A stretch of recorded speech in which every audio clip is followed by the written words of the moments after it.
అదేవిధంగా ఈ చెరువుల కబ్జాలను కూడా ఎంతటి వారైనా కూడా ఖచ్చితంగా తొలగిస్తాం. ఈ చెరువులే వరప్రదాయని తెలంగాణ ప్రాంతానికి అని పదే పదే మంత్రివర్యులు కానీ ప్రభుత్వం కానీ చెప్తా వచ్చింది.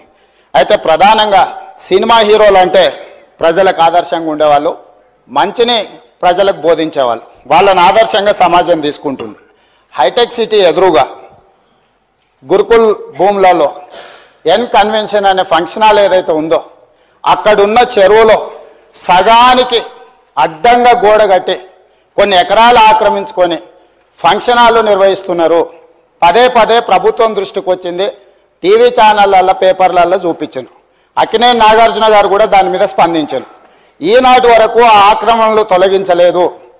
ఎందుకు అక్కినేని నాగార్జున గారు ఆక్రమించుకున్న చెరువుల ఆక్రమణలు తొలగించలేదు? ఎందుకు చర్యలు తీసుకోలేదు? ఏ శక్తులు అడ్డం పడుతున్నాయి? ఎప్పటిలోగా చర్యలు తీసుకుంటారో మంత్రి గారు సూటిగా సమాధానం చెప్పాల్సిందిగా కోరుకుంటున్నాం.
Thank you.